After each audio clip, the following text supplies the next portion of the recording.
Assalamualaikum warahmatullahi wabarakatuh. Saya Muhammad Izul Nahman bin Abdul Hamid akan membentangkan tajuk dengan memberi contoh peristiwa-peristiwa, bincangkan cara kepelbagaian budaya memberi manfaat dan membawa konflik antara negara ASEAN serta nilaikan sejauh mana ASEAN dapat mengadaptasi konflik ini. Kita pergi kepada pengenalan.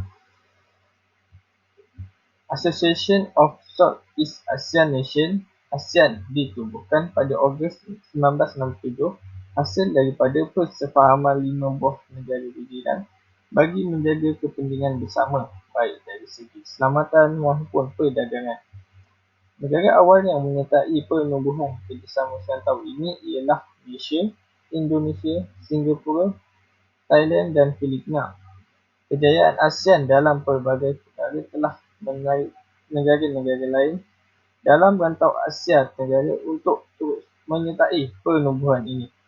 Brunei menyertai ASEAN pada 8 Januari 1984, iaitu seminggu selepas negara itu mencapai kemerdekaan daripada Britain dan kemudiannya disertai oleh Vietnam pada 28 Julai 1995. Pada 25 Julai 1997, Laos, Myanmar dan Kemboja pula menyertai ASEAN. Penyertaan negara ke-11 iaitu Timor Leste pada mulanya mempunyai konflik dengan negara Indonesia, namun pertubuhan kerjasama serantau ini. Dengan ini, terbentuklah negara ASEAN yang disertai oleh 11 buah negara yang saling bekerjasama antara satu sama lain. Okey, bagi aspek budaya pula, saya tidak mengambil kesemua negara dalam ASEAN untuk dijadikan sumber pembentangkan ini. Okey, yang pertama, ini merupakan dokumen yang saya rujuk. Rakyat Malaysia berketurunan etnik Siam beragama Buddha sama ada di Perlis, Kedah, Kelantan, Terengganu, Perak dan Kuala Lumpur masih boleh bertutur bahasa Siam dengan fasih menggunakan dialek Tak Bai atau dialek Nahon Si Tamarat. Berdasarkan pengalaman saya sewaktu mengunjungi negara Thailand, penduduk dan peniaga di kawasan sempadan iaitu di Danok boleh bertutur dalam bahasa Melayu. Danok merupakan sebuah wilayah di Thailand yang bersepadanan dengan negeri Kedah. Walaupun ianya dipisahkan oleh tembok sempadan negara, namun terdapat persamaan sosial dari segi bahasa ini dan dapat memudahkan para pengunjung dari Malaysia apabila mengunjungi tempat tersebut. Okey, budaya yang kedua pula ialah, ini merupakan bahan yang saya rujuk. Juga dapat dilihat perkaitan antara negeri Perlis dan Stul. Masih banyak keluarga di kedua-dua belah sepadan terus berhubungan dengan saudara mara mereka di negara asing.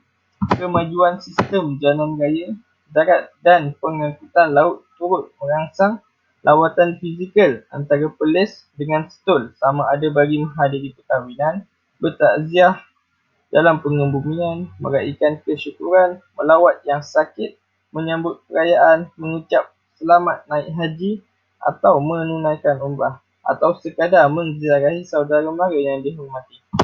Hal ini menunjukkan walaupun negeri ini dipisahkan oleh sempadan negara, namun perhubungan mereka tidak putus disebabkan oleh faktor sempadan ini. Ini dapat mengekatkan lagi hubungan antara kedua negara tersebut. Okey, di samping itu juga dapat dilihat perkaitan ini dalam golongan orang Melayu Patani. Jadi ini sumber yang saya rujuk. Sejarah peradaban dan tamadun orang Melayu Patani pada hari ini adalah sama dengan Melayu di Semenanjung memandangkan ia berada dalam kelompok yang sama tetapi mempunyai perbezaan dari segi persempadanan wilayah. Pada masa ini, kita boleh lihat ramai di kalangan orang Patani yang masih memakai baju Melayu, baju kurung, baju kebaya, bersongkok dan lain-lain lagi. Dari sudut bahasa, mereka bertutur dalam bahasa Melayu dialek Patani yang seakan sama dengan dialek pertuturan orang negeri Kelantan. Oleh itu, jaringan kehidupan di kalangan orang Patani dengan orang Melayu di Malaysia tidak pernah putus kerana mereka mempunyai kesamaan dari segi budaya dan identiti. Jika kita perhatikan juga, ramai orang Patani mengusahakan perniagaan restoran atau warung di Malaysia. Mereka kebanyakannya menyediakan hidangan yang berkonsepkan Thailand dan Melayu. Perusahaan ini banyak dikunjungi oleh masyarakat Melayu sendiri. Kebaikan daripada hubungan ini ialah yang saya dapat lihat ialah kita dapat berkongsi budaya sama dari segi pemakanan, pakaian dan sebagainya. Okey, selain itu juga di Malaysia juga mempunyai tarikan budaya yang sangat menarik. Dan ini sumber yang saya rujuk.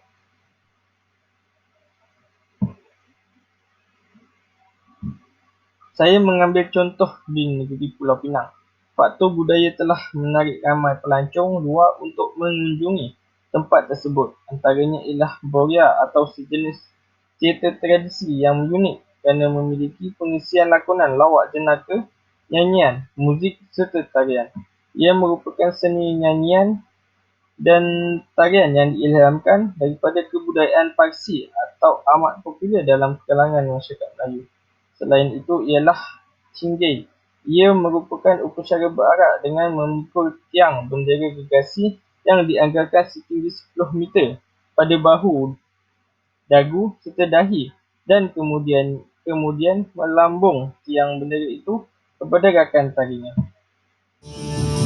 Salam dihulur, salam gembira untuk saudari dan juga saudara.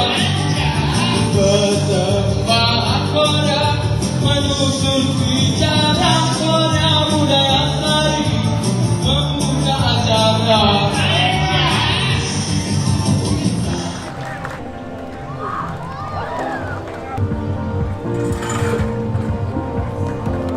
Wow, GG di out of balancing. Sekali lagi pada Persatuan Cinggay Pulau Pinang.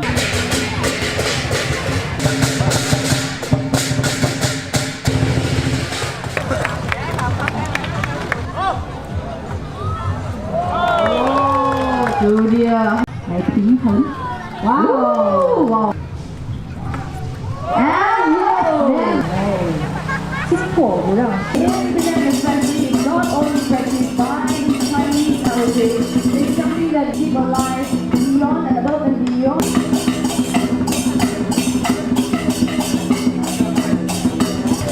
Seterusnya kita pergi kepada aspek budaya yang telah membawa konflik antara negara ASEAN ini. Dalam pembentakan ini juga saya kebanyakan mengambil isu yang berkaitan negara kita sendiri iaitu Malaysia. Okay, dan ini antara sumber yang saya rujuk. Konflik yang berlaku di Patani merupakan isu yang hangat dibincangkan. Konflik Patani merupakan rentetan pertembungan dua budaya dan identiti manusia yang berbeza yang melibatkan orang Melayu Islam Patani (OMIP) dan orang Thai Buddha. Pertembungan yang masih belum berkesudahan ini bermula apabila OMIP bangkit secara kekerasan setelah cara lembut tidak berjaya untuk mempertahankan identiti dan budaya mereka daripada polisi-polisi kerajaan Thailand yang dilihat cuba mengasimilasikan OMIP ke dalam identiti dan budaya Thai Buddha. Namun begitu, polisi ini dilihat menyentuh nilai-nilai OMIP seperti identiti budaya Melayu yang sebenarnya tidak boleh dikompromi. OMIP pastinya tidak akan meninggalkan agama Islam yang dianuti semata-mata untuk kepentingan negara. Begitu juga dengan bahasa. Bangsa dan budaya Melayu yang dimiliki pastinya tidak akan ditinggalkan sama sekali. Walaupun begitu, desakan daripada kerajaan Thailand menyebabkan OMIP bangkit menentang dan dalam pelbagai cara yang dirasakan sesuai sehinggalah kepada mengangkat senjata pada hari ini. Tindakan kekerasan ini akhirnya mengundang keburukan ke atas OMIP apabila kerajaan Thailand menggunakan pendekatan-pendekatan yang keras berbentuk paksaan. Perkara ini boleh menjejaskan kehidupan orang Melayu beragama Islam di kawasan Patani. Mereka akan berada di dalam keadaan ketakutan dan tidak selesa untuk menjalani kehidupan harian. Di sini dapat dilihat langkah yang diambil oleh negara Thailand maupun Malaysia kurang berkesan kerana isu ini masih lagi berpanjangan. Okey, seterusnya saya ambil isu dalam perselisihan tradisional dan ekspresi budaya antara negara Malaysia dan Indonesia, iaitu isu yang berkaitan lagu Rasa Sayang. Walaupun isu ini nampak seperti kecil, namun ia memberi kesan yang besar kepada kedua-dua negara ini. Malaysia dan Indonesia sememangnya rapat walaupun negara ini dipisahkan oleh sempadan negara. Namun, budaya seperti joget, kasidah, zapin, gurindam dan sebagainya berkembang di kedua-dua negara ini. Lagu Rasa Sayang secara umumnya menceritakan tentang rasa sayang mereka terhadap sekeliling dan menggambarkan cara mereka bersosial. Lagu ini juga menenangkan dalam pelbagai versi. Ia juga berbentuk pantun dan selalunya didendangkan dalam nyanyian. Konflik yang berlaku adalah disebabkan oleh perselisihan tentang hak cipta lagu tersebut. Malaysia menyatakan lagu ini telah dicipta di negara ini semenjak zaman penjajahan lagi dengan adanya bukti bertulis. Indonesia pula mengatakan lagu ini milik negara tersebut dalam silent movie Insulin jauh sebelum kemerdekaan lagi. Namun tiada bukti kerana tiadanya sumber bertulis pada zaman lagu ini dicipta. Namun begitu, kedua-dua negara ini telah mengambil langkah untuk menyelesaikannya. Pada 7 Julai 2008, Malaysia dan Indonesia bersetuju untuk membentuk Eminent Person Group EPG yang bertujuan untuk menyelesaikan masalah-masalah yang muncul dalam persahabatan negara ini. Dalam isu ini, lagu Rasa Sayang sebenarnya dimiliki oleh Indonesia yang merupakan lagu anak-anak yang popular secara turun-temurun di Maluku. Lagu ini pertama kali dirakam di perusahaan Lokananta, Solo pada 15 Ogos 1962. Namun Malaysia mengatakan lagu ini miliknya pada 2007. Dengan bukti ini bermakna ia merupakan milik Indonesia dan penyiar dokumentari Malaysia yang mengeluarkan lagu ini telah mengemukakan permohonan maaf. Berdasarkan maklumat tersebut, saya berpendapat bahawa langkah yang diambil untuk menangani konflik ini adalah berkesan dengan melakukan pembincangan dan adanya permohonan maaf antara kedua negara ini. Okay, ini merupakan video berkenaan lagu Rasa Sayang yang merupakan lagu kanak-kanak yang amat popular di negara ini maupun Indonesia.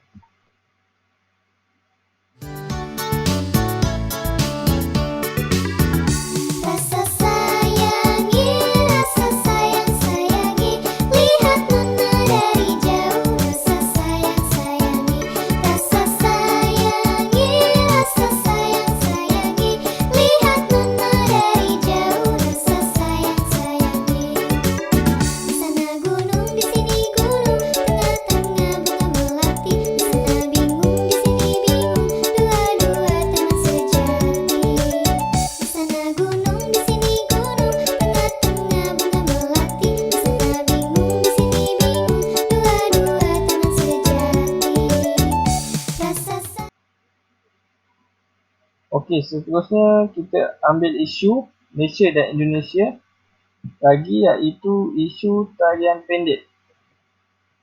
Isu ini juga merupakan isu yang agak besar pada ketika itu. Pada 2009 telah berlakunya isu tarian pendek antara negara Malaysia dan Indonesia. Isu tarian pendek ini bermula daripada penyiaran sebuah iklan pelancongan 30 saat di saluran Discovery Network Asia Pasifik bertajuk Enigmatic Malaysia. merupakan bahagian daripada beberapa siri iklan yang dibuat oleh CRU Studios bagi sebuah pengeluar bebas dan tidak berkait dengan kerajaan Malaysia. Menurut penerangan pihak Kedutaan Besar Republik Indonesia di Kuala Lumpur, apa yang menjadi kontroversi ialah munculnya kepingan gambar tarian pendek dalam video itu. Video tersebut dimulakan dengan kemunculan gambar bunga rafflesia, kemudian diikuti gambar dua orang penari tarian pendek dan seterusnya wayang kulit yang merupakan salah satu produk kebudayaan Indonesia. Tarian pendek sendiri ialah satu tarian tradisional masyarakat Bali yang dipersembahkan ketika majlis peribadatan, sembahyang, masyarakat Hindu di kuil yang disebut memandet atau mendet. Upacara mendet berlangsung setelah pendeta membaca mantranya dan selepas persembahan tarian topeng Sidakara. Tarian ini dipersembahkan secara berpasangan atau secara beramai-ramai dengan membawakan perlengkapan seperti sesajen dan bunga. Semua persembahan ini dilakukan bagi menunjukkan kegembiraan menyambut kedatangan para dewa. Sementara itu, berikutan panasnya isu ini, aksi bantahan dilakukan di beberapa tempat di Indonesia. Antara aksi melampau yang dilakukan sebahagian masyarakat Indonesia ialah pembakaran bendera Malaysia disertai dengan slogan Ganyang Malaysia. Presiden Susilo Bambang Yudhoyono memberikan kepercayaan penuh kepada kumpulan tokoh terkemuka Indonesia dan Malaysia iaitu Eminent Person Group APG bagi menyelesaikan permasalahan antara kedua-dua negara. Menurutnya, APG merupakan gagasan beliau yang dipersetujui oleh kerajaan Malaysia bagi menyelesaikan pelbagai permasalahan antara kedua-dua negara seperti pengurusan permasalahan, persengketaan, isu tentang hak cipta ataupun produk kebudayaan dan produk peradaban serta tamadun. Bagi meredakan isu tarian pendek, kedua-dua negara menyusun agenda perbincangan. Pada 17 September 2009, Menteri Luar Malaysia Datuk Anifah Aman melakukan perjumpaan dengan Menteri Luar Indonesia di Jakarta. Seterusnya, pada 11 November 2009, Presiden Susilo Bambang Yudhoyono melakukan lawatan rasmi pertama ke Malaysia selepas dilantik sebagai Presiden Indonesia bagi penggal kedua. Sehubung dengan itu, Najib Razak menegaskan bahawa Malaysia dan Indonesia tidak akan membiarkan isu-isu kecil yang dibangkitkan oleh pihak tertentu. Oleh kerana itu, kedua-dua belah pihak bersepakat untuk memperkukuh kerjasama dua hal yang sudah terjalin. Kita dapat lihat di sini bahawa langkah perbincangan yang melalui EPG, Eminent Person Group ini, amat proaktif dan berkesan dalam menyelesaikan pelbagai isu yang berlaku antara kedua negara.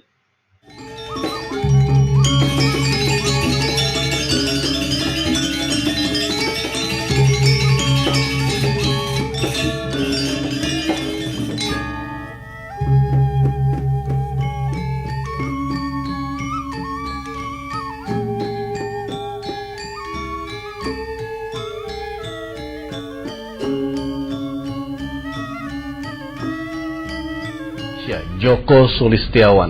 Joko, sejauh mana kontroversi tari pendek menjadi bahan perbincangan di sana? Halo? Ya, Joko bisa mendengar suara saya? Oke. Oh ya. Oke. Jadi masyarakat di sini kurang tahu atau tidak terfokus tentang masalah ini ya, karena di media cetak maupun elektronik tidak mengekspos, bahkan cenderung tidak ada. Hanya sebagian dari mereka saja yang mengakses internet, mengetahuinya dari blog-blog dan sebagainya. Baik, dari mereka yang bisa mengetahui berita ini dari internet atau dari blog, apa pendapat mereka tentang tari pendek yang diklaim oleh Malaysia padahal milik Indonesia? Kalau ada sebagian teman yang mengetahui hal ini, saya tanya, kebanyakan mereka bilang, oke lah, karena kita serumpun, mungkin memang ada unsur kesamaan budaya itu sendiri gitu. Tetapi apakah mereka secara tegas mengakui bahwasanya tari pendek itu berasal dari Indonesia, bukan Malaysia? So far selama ini teman-teman saya memang mengakui dari Indonesia, tapi ada sebagian yang memang mengakui bahwa itu memang budaya Malaysia gitu. Ya, ini bukan pertama kali budaya asli Indonesia diklaim oleh Malaysia. Sebelumnya ada Rasa Sayangnya, lagu Rasa Sayangnya, ada juga Reok Ponorogo, Apakah ketika itu juga sama, masyarakat atau media massa di Malaysia tidak memberitakan masalah ini? Seperti itu? Betul, betul sekali. Memang media massa di sini tidak memberitakan hal seperti itu. Karena di sini government sangat memegang peranan penting sekali ya. Jadi kalau misalkan media dibilang jangan mengekspos, so mereka memang tidak akan mengekspos gitu. Karena mereka kalau mengekspos, takut akan dikenakan undang-undang ISA atau